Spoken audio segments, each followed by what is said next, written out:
siang. Beri salam. Selamat pagi semuanya. Selamat pagi kelas 8A. Pagi, Pak. Sehat? Sehat. Oke, baik. Hari ini yang tidak masuk siapa ya? Stephen Stephen dan Roland. Kenapa, Dento? Sakit, Pak. Kalau Stephen sakit, kalau Stephen Sakit. sakit. Kalau Roland? Belum tahu. Oh, sakit juga. Baik. Berarti dua ya nggak masuk ya hari ini. Baik, anak-anak. Kita pernah belajar tentang berpikir komputasional ini ketika kalian berada di kehidupan nyata juga melakukan ini. Yang kedua, ketika kelas 7 Anda juga sudah belajar ini. Ya, jadi ini materi lanjutan dari kelas 7. Ya. Kalau Anda buka di bukumu masing-masing, di buku paket Anda itu ada di bab 2 halaman 57. Ya. Nah, mari kita belajar hari ini tentang berpikir komputasional. Pak Andre mau tanya, menurutmu pribadi yang punya nanti yang punya jawaban silakan angkat tangan. Menurutmu berpikir komputasional itu kayak gimana sih? Menurutmu pribadi, nggak usah kontekstual seperti teks yang ada di situ. Ya. Kalau kamu bacakan ada berpikir komputasional adalah bla bla bla. Tapi menurutmu pribadi berpikir komputasional itu kayak gimana sih? Coba deh, apa? Berpikir seperti komputer, Pak. Berpikir seperti komputer. Oke, ada lagi yang punya pendapat? Boleh? Ini bebas ya. Menurut pendapatmu masing-masing berpikir komputasional tadi menurut Darren adalah berpikir secara komputer. Ada lagi yang mungkin punya jawaban lain menurut Anda pribadi? Ada nggak? Boleh loh, anak-anak. Menurut saya Pak, berpikir komputasional itu ini. Ada nggak? Ada? Coba. Apa?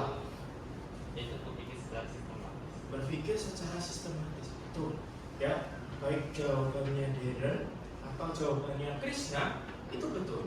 Jadi pada intinya berpikir komputasional itu berpikir seperti komputer, bukan hanya sekedar berpikir seperti komputer ya. Kenapa Pak Andre bilang seperti itu?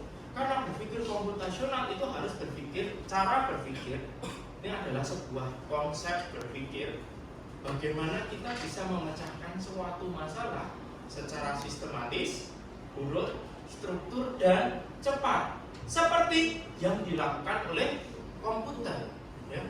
Jadi berpikir komputasional bukan hanya sekedar sesimpel berpikir kayak komputer. Berpikir yang kayak komputer itu kayak apa sih? Nah, berpikir yang sistematis, urut, runtut, dan juga secara yang paling cepat ya. Makanya di sini juga disebutkan adanya algoritma. Nah, nanti kita juga akan belajar bagaimana menggunakan algoritma dalam pemrograman di pertemuan berikutnya. Tapi kita hari ini akan fokus dulu tentang materi berpikir komputasional. Nah, Anda akan tunjukkan tujuan pembelajaran pada hari ini adalah konsep dasar berpikir komputasional. Kemudian yang ketiga yaitu mendesain algoritma untuk menyelesaikan sebuah masalah. Nah, ini adalah tujuan pembelajaran kita pada pertemuan hari ini. Nah, selanjutnya tadi Andre tanya, apa sih itu berpikir komputasional? Nah, ini berpikir komputasional itu adalah sebuah cara atau konsep berpikir untuk memecahkan sebuah masalah secara sistematis. Ya, bukan hanya tentang sekedar komputer seperti yang saya bicarakan tadi di awal ya, tetapi tentang pola pikir, mindset. Karena zaman sekarang anak-anak di zaman teknologi yang serba instan, teknologi yang serba canggih, manusia kadang lupa diri. Kita harusnya bisa memanfaatkan teknologi. Tetapi apa yang terjadi? Teknologi yang memanfaatkan kita. Kita kecanduan teknologi. Contoh HP. Itu yang paling general, yang paling common, yang paling kita bisa tahu di setiap harinya. Kalian juga punya ya dalam satu rumah minimal pasti ada HP. Orang sekarang lebih takut kehilangan atau nggak bawa HP atau tab atau apapun itu alat komunikasi mereka daripada nggak bawa HP, nggak bawa dompet. Karena apa? Semua sudah bisa diakses by phone tadi. Nah, sekarang yang paling marak yaitu adalah kecerdasan artifisial atau KA atau sering disebut AI. Nah, sebelumnya anak-anak, pada dasarnya teknologi itu diciptakan untuk membantu kerja manusia. Semua teknologi itu konsepnya sama, diciptakan karena untuk membantu manusia. Karena manusia punya masalah, diciptakanlah sebuah teknologi baru. Sama, AI atau KA itu juga seperti itu. Diciptakan supaya untuk membantu kerja manusia. Tetapi anak-anak zaman sekarang dengan keterbukaan informasi, dengan banyaknya informasi yang bisa mereka dapat lewat internet, mereka lupa bahwa pada dasarnya yang membutuhkan informasi, yang membutuhkan pembelajaran itu adalah dirinya sendiri. Percuma kamu kerjaannya bagus, nilainya bagus, tapi hasil AI, hasil ChatGPT, hasilnya dari AI yang lain. Salah nggak Pak? Ya nggak salah. Ya, karena memang teknologi itu diciptakan untuk membantu kerja manusia. Tetapi cara pemanfaatannya yang kadang salah.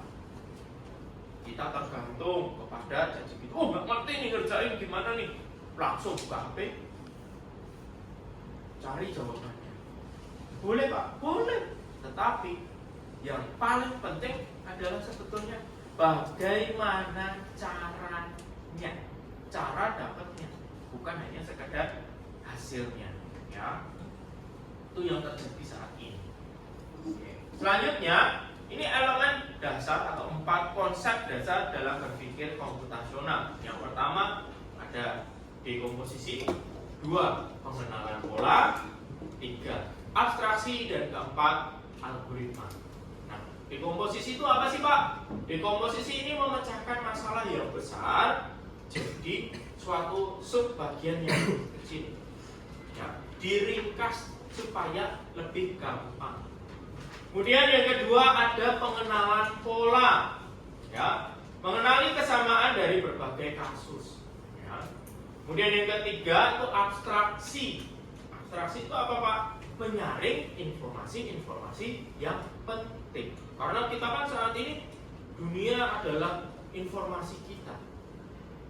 Tapi tidak semua informasi yang ada di dunia ini benar, ya kan? Makanya ada istilah hoax. Pernah dengar hoax ya? Nah, itu hoax itu apa? Informasi yang seperti apa? Yang palsu, yang nggak benar. Itu kan bercampur baur dengan informasi-informasi yang valid. Nah, kita harus pintar dalam menseleksi itu. Nah, itu adalah proses abstraksi namanya. Kita menyeleksi, mana yang informasi yang benar, mana informasi yang kurang tepat. Kemudian ada yang terakhir, yang keempat adalah algoritma, yaitu langkah-langkah penyelesaian secara sistematis. Nah, ini yang bisa kita lakukan dan pasti kita lakukan setiap hari. Ya. Mulai dari kamu bangun tidur sampai kamu ke sekolah, contohnya itu ada ritmenya, ada polanya dari bangun tidur, ya kan? Semua bangun loh ya, nggak mungkin nggak bangun. Ya, kalau nggak bangun almarhum berarti ya. Nah, pasti bangun tidur semua. Nah, di situ apa yang dilakukan? Nah, ini macam-macam nih, ada triggernya. 1, bisa main HP dulu, ya kan? Bangun tidur bisa main HP, mungkin dong. Ya, kebiasaan orang kan beda-beda.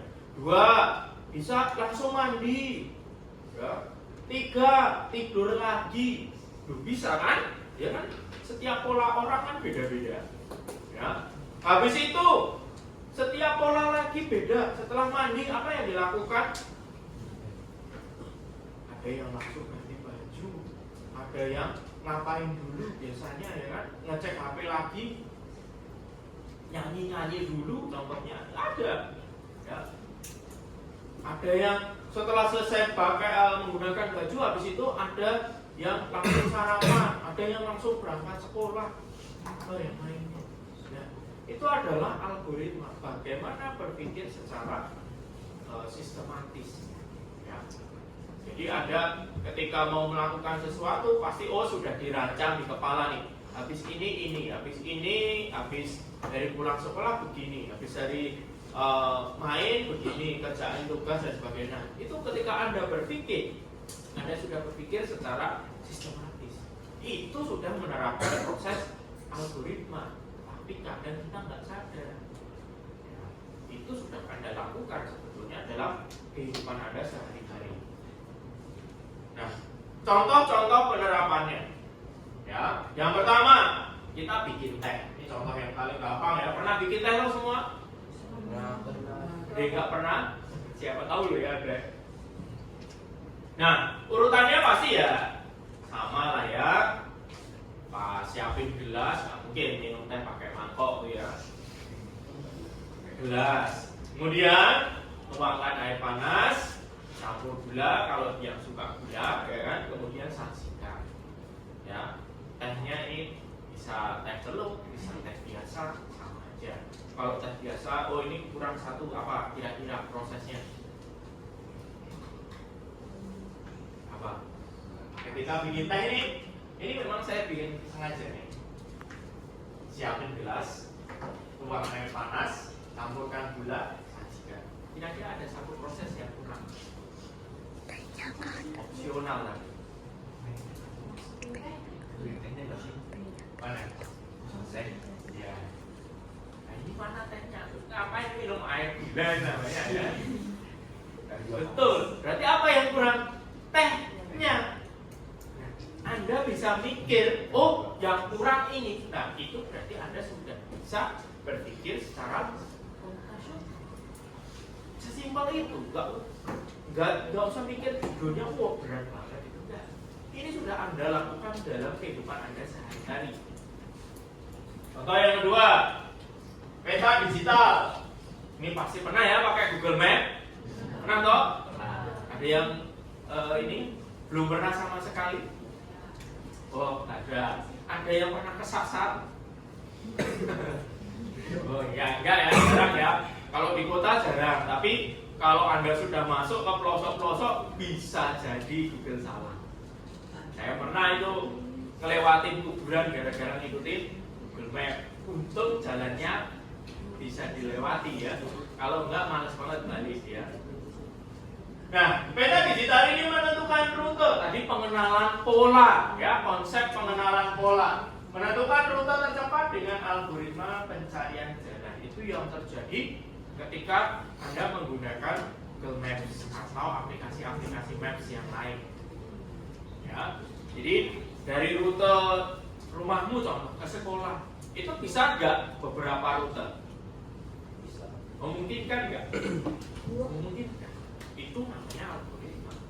Ya, mencari rute yang terpendek biasanya. Kalau menggunakan peta digital ini. Kemudian ada yang nomor 3, e-commerce. E-commerce itu tahu nggak e-commerce? Apa? Betul, tempat belanja online. Atau e-commerce itu kepanjangan dari electronic commerce, ya, tempat jual beli komersial yang berupa elektronik. Apa contohnya? Shopee, apalagi Blibli, apalagi Tokopedia. Banyak ngerti loh. Mungkin ya nggak apa namanya nggak common aja, nggak common aja. Ya, ini adalah alur belanja online dari mulai memilih produk hingga pembayaran hingga check out. Nah, dari alurnya itu sudah bisa dilihat. Ini termasuk dari pengenalan pola tadi. Kamu ingin apa? Cari itu yang biasanya yang pemburu-pemburu sel ya, flash sale itu. Wow, jam 12 sudah pasang alarm nih. Mulai dari bangunnya aja loh. Ya, mulai dari sebelum Anda pegang HP untuk check out ini udah ada pikirannya. Wow, habis ini saya harus bangun jam 12 pas supaya segera segera bisa beli. Bahkan bisa disiapkan sebelum jam 12. Udah dibuka webnya, udah dicentang duluan, masukin keranjang. Langsung sell, langsung beli. Ya kan? Begitu kan prosesnya. Cepat-cepatan, karena yang pakai kan seluruh Indonesia, ya kan? Itu adalah proses algoritma. Anda membuka story IG, ya, itu juga akan muncul informasi yang sesuai atau yang sering Anda buka.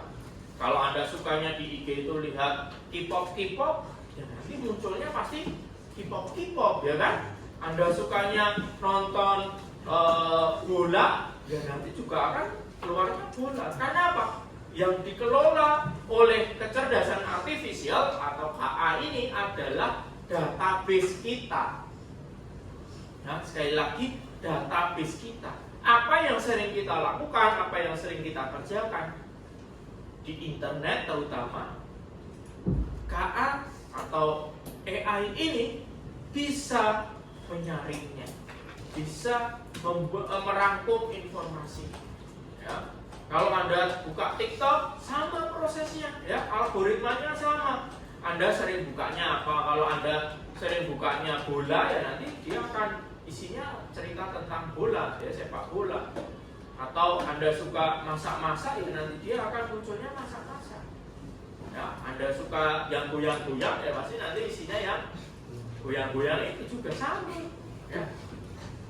Itu adalah algoritma, nggak bisa dibantah. Enggak, ini bukan saya, Pak. Saya nggak pernah buka ginian. Nggak mungkin.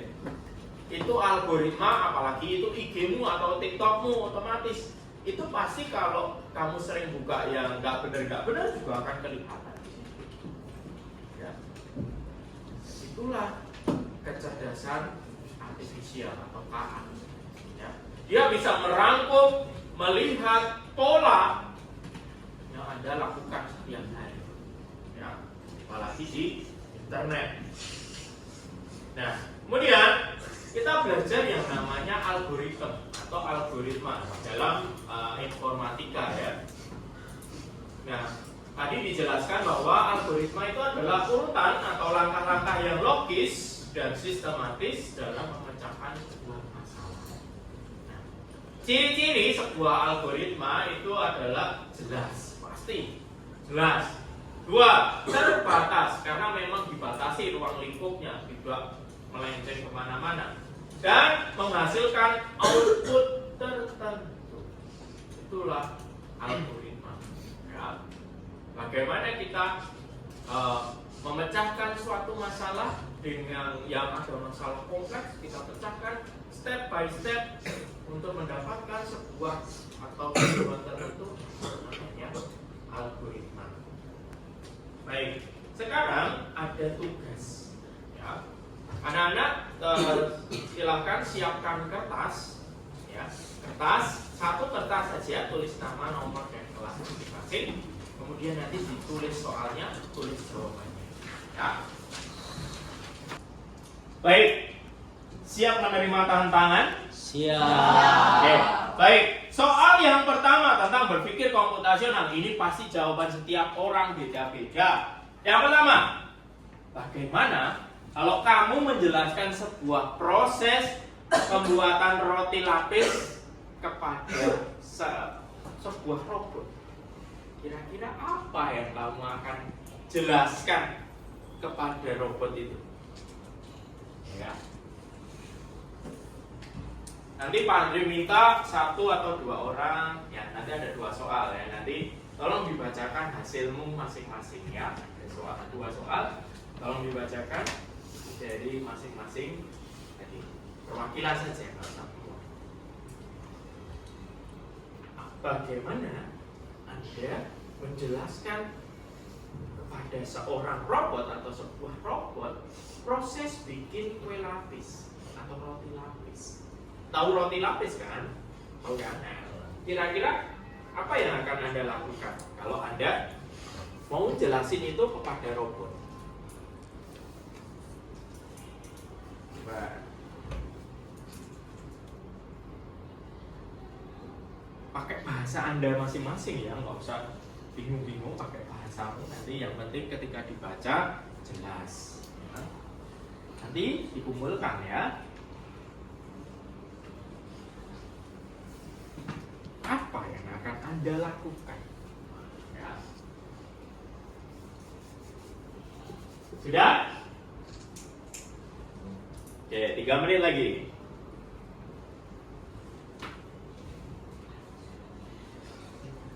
Apa yang Anda masing-masing ya tentunya. Ya. Oke, soal nomor 2. Langkah apa yang akan Anda ambil jika Anda ingin mengembangkan sebuah program dalam mengurutkan nama siswa dari A sampai Z? Pasti semua orang punya nama. Nah, kira-kira kalau Anda disuruh membuat tugas, diberi tugas, coba saya berikan tugas untuk mengurutkan, bikin sebuah program, mengurutkan nama anak kelas 8A dari A sampai Z sesuai alfabetnya, dari A sampai Z. Apa yang akan Anda lakukan? Coba berpikir. Itu bisa sangat simpel, bisa menjadi sangat rumit kalau Anda berpikirnya rumit. Ya. Berpikir komputasional itu adalah bagaimana cara kita menyederhanakan sebuah masalah. Ya, supaya kita bisa apa? Bisa memecahkan masalah tersebut. Ya. Ya, coba soal nomor 2, langkah apa yang akan Anda ambil jika ingin mengembangkan sebuah program yang mengurutkan nama siswa dari A sampai Z? Kira-kira apa yang akan Anda lakukan? Menurut Anda pribadi masing-masing. Nanti juga tolong dibacakan ya, nanti saya akan tampilkan lagi soalnya. Anda bacakan, cukup bacakan jawaban saya nomor 2 ini. Setiap anak pasti beda-beda, nggak mungkin sama. Karena setiap anak punya pola pikirnya masing-masing. Ya, setiap anak punya polanya masing-masing.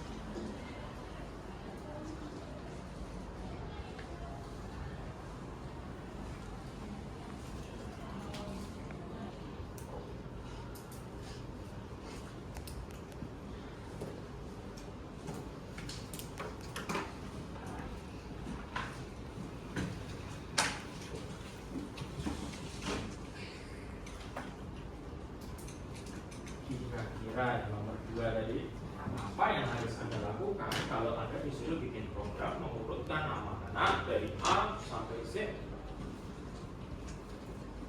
Anda perlu menyiapkan apa? Hal apa yang perlu Anda lakukan?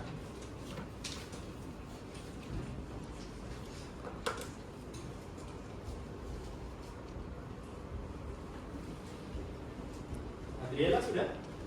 Sudah. Darren? Sudah belum? Belum. Tar.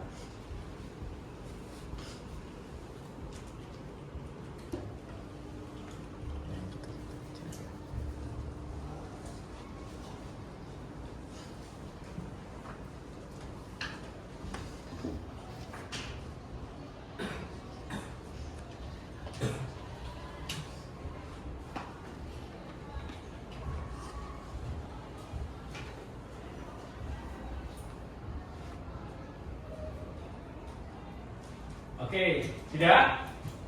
Sudah? Baik, anak-anak, sudah selesai semua kan? Nah, sekarang saya minta perwakilan 2 orang, siapa ya, Darren dan Adriela, untuk membacakan hasil pemikiranmu dari nomor 1 dan nomor 2. Silakan, Darren dulu maju ke depan sini. Bacakan yang keras. Ya, saya bacakan soalnya. Bagaimana jika kamu menjelaskan sebuah proses pembuatan roti lapis kepada robot? Jawabanmu apa, Ren? Tentunya pertama-tama saya akan mengenalkan kepada robot tersebut bahan dan alatnya. Oke. Dan setiap bahan dan alatnya. Lalu saya akan mengurutkan langkah-langkah cara pembuatan roti lapis. Menurutkan, oke. Itu aja? Oke, thank you. Kemudian soal nomor 2 Ren. Nomor 2, langkah apa yang akan Anda ambil jika Anda ingin mengembangkan sebuah program yang mengurutkan nama siswa dari A sampai Z? Coba ngomongnya sama teman-teman yang di depan. Oke, untuk soal nomor 2, pertama-tama saya tentunya harus mengenalkan urutan alfabet kepada program tersebut dan cara mengurutkannya dari 1 ke urutan ke-26 dan mengajarkan cara untuk mengurutkan kumpulan-kumpulan huruf. Oke, baik. Terima kasih, tepuk tangan untuk Dede. Dan sekarang kita tolong untuk satunya Adriela ya. Coba, pasti setiap anak itu punya pikiran masing-masing. Ya, pasti berbeda jawaban Adriela dan jawaban si Dede. Silakan Adriela, kita cek apakah beda atau sama. Kalau sama gimana? Kalau masalah itu kan pola pikir. Kembali lagi pola pikir. Silakan Adriela kepada teman-teman. Bagaimana kamu menjelaskan proses pembuatan roti lapis kepada robot? Jawabanmu adalah? Yang pertama, saya akan memberitahu bahan yang dibutuhkan dan alatnya. Dan kedua, jelaskan langkah-langkah pembuatannya. Oke, ya, oke. Itu jawaban dari Adriela. Kemudian untuk soal yang kedua, nah, langkah apa yang Anda ambil ketika Anda disuruh membuat program, urutkan nama teman-teman Anda dari A sampai Z? Kira-kira apa yang kamu lakukan? Tolong ngadep ke temannya dulu sama teman-temannya. Yang saya akan lakukan adalah mengurutkan namanya secara alfabetikal. Jika ada yang namanya yang sama, seperti misalnya sama-sama D, kita mengambil huruf yang keduanya yang mana duluan di alfabetikal.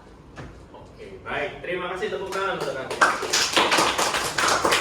Bisa kita lihat kan jawaban 2 orang soal yang sama tapi jawabannya berbeda. Kenapa? Ya itu kembali lagi. Itu adalah pola pikir. Setiap orang punya sistem berpikirnya masing-masing. Ya. Jadi dalam berpikir komputasional ini anak-anak bukan bagaimana hanya sekedar simpel kita berpikir, oh bagaimana kita berpikir secara komputer, tidak. Tapi bagaimana cara kita berpikir secara sistematis, kemudian bagaimana kita berpikir secara belajar pola pikir sebetulnya, supaya kita bisa memecahkan sebuah masalah yang kompleks diubah menjadi masalah yang lebih gampang. Ya. Kemudian bagaimana kita mengembangkan critical thinking, ya, berpikir secara kritis, ya, bukan hanya statis pasif. No, kita anak-anak Gen Z modern harus berpikir secara kritis. Kenapa? Kalau Anda berpikir secara kritis, Anda menanggapi sebuah permasalahan itu bisa dilakukan dengan cepat, dengan tanggap, dengan sigap. Beda halnya dengan kalau Anda berpikirnya statis, masa bodoh dan sebagainya. Pasti kalau ada masalah ya udah, biarin aja lah. Bukan masalah aku, bukan masalah saya, masalah dia, biarin. No, itulah yang kita butuhkan saat ini. Bagaimana berpikir secara kritis, sistematis, ya. Baik, hari ini saya minta tolong 1 orang untuk membacakan refleksi dari kegiatan kita 2 jam ini. Silahkan. Tolong perwakilan siapa ya? Buna, coba masuk ke depan. Dibaca boleh. Ya, kamu bacakan tuh. Kira-kira refleksinya apa? Refleksi yang saya tulis, saya dapat mengenali dan mengetahui tentang berpikir komputasional. Saya dapat memecahkan masalah dengan berbagai cara, seperti dekomposisi, pengenalan pola, dan algoritma. Saya sadar bahwa berpikir komputasional adalah hal yang sangat sederhana dan simpel, seperti menggunakan peta digital atau yang kita kenal sebagai Google Maps, dan menggunakan e-commerce. Baik, terima kasih. Tepuk tangan buat Buna. Jadi kesimpulannya, terima kasih ya tadi untuk refleksinya, benar banget. Ya. Kita belajar berpikir komputasional ini gak usah pusing-pusing. Kenapa? Karena kita sudah melakukan sebetulnya dalam setiap hari, dalam keseharian kita. Mungkin kita yang nggak sadar, ya. Tetapi bagi teman-teman yang masih berpikir statis tadi, yuk mari kita belajar untuk berpikir aktif, berpikir secara kritis. Jangan sampai kita dimanfaatkan oleh teknologi, tapi kitalah yang bagaimana memanfaatkan teknologi di zaman sekarang, ya. Baik, terima kasih anak-anak untuk hari ini. Jam pelajaran sudah selesai. Untuk pelajaran berikutnya nanti kita akan belajar yang namanya sistem bilangan. Terima kasih, selamat pagi. Siap. Mari salam. Terima kasih. Terima kasih, selamat pagi.